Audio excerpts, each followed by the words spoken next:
Hey, it's Brian Burns, the host of the Brutal Truth About Sales and Selling podcast. One of the real mysteries that seems to exist today in sales is people wondering, what is social selling? You got pundits who think social selling is the future, that it's going to replace all these other things, that if you don't get it, you just simply don't get it. And there's other people who just think it's smoke and mirrors. You got to do it the old-fashioned way and pound the pavement and pound the phones and spam. Well, social selling is a mystery to a lot of people. I think it's a very powerful tool. I think it's something that we should all take a look at. We may be a little early or we may be a little late depending on our market. And the most important thing is, are your customers, your prospects, the people that you want to connect with, are they on social?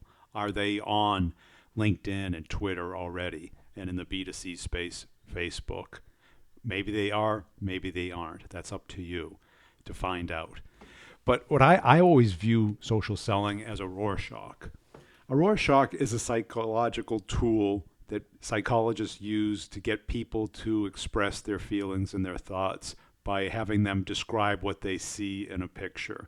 And I think social selling is that we each person sees something a little bit different. Some people just see it as an extension of sales, the evolution of sales, a new tool, and other people see it as a total replacement, a total new way of doing sales. And you know what?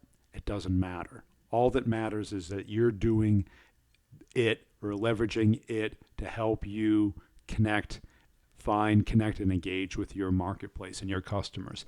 I find the easiest way to describe it is by going through the history of sales. Now let's go back to kind of before the telephone. Before the telephone, what did people do? They got a little horse and carriage or in a truck, and they went to the town center and they showed the product that they had. They had a general store. They went from store to store to sell supplies to the store in a B2B sense. This is the only thing you could do. There was no telephone. There was no email. There certainly was no LinkedIn or Twitter at the time. So the person showed up and demonstrated the product. Pretty much the same way we see on infomercials today. And whether the product worked or didn't work is irrelevant for this discussion, but that's how they did it. Traveling salespeople were traveling salespeople because they had to get out on the road and go find people because people weren't finding them. Then we evolved into the door-to-door model. Whether this was business to business or business to consumer, it doesn't matter. We had to go and approach the customer. Telesales really hadn't evolved yet. It was impolite to call people on the phone. It was expensive and not everyone had a phone. So people literally walked door to door to demonstrate their wares.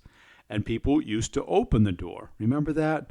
We used to trust people and we used to open the door. Today, we just ignore somebody asking for charity or if there is a door-to-door salesperson anymore. And businesses put up the no solicitations. You can't go into a business without an appointment. Or maybe you can wait in the lobby and call somebody to have them come down to you. So we evolved to that. And then the phone came about. And all of a sudden we had a way of communicating with our customers without actually physically visiting them. And this kind of caught on. And a lot of companies can do all their business over the phone. The more complex sale, you can't really do it over the phone because you can't really connect with people. Many people have multiple people in the same phone call and really get a sense of what's going on and how to help them. You don't have the ability to go to lunch with them and get to know them and really understand what's really going on in the business. But most sales managers don't get that. They're just trying to cut commission costs, and why travel anymore when you can just call somebody up and get rejected? So the telesales kind of took over and has been dominant for quite a while. And then all of a sudden the advent of email came about. And now we could spam people. How easy is this? All we have to do is write one golden email and send it to every person on a list. And, there's been some success with this. Certainly email is certainly a powerful sales tool, but has been overused in marketing and trying to be automated has really diminished its effectiveness instead of increased its effectiveness. But again, it was a tool. Everyone now has an email address. Everyone now has a smartphone. Email is a powerful capability that still hasn't been really realized about how to use it best. And now comes social. Now there's all these other places where people are. Most people have some kind of social profile and are accessible through social networks. Now we have a paradox. The paradox is now everybody is visible. We can connect and find pretty much every person on the planet that's on the network or has money to possibly spend. The dichotomy is that they don't want to be contacted. They don't want spam. They want value. And this is the real challenge that we have with social selling is how do you add value? How do you avoid the pitch? We have to really come up with a smarter way of finding, connecting, and engaging with people.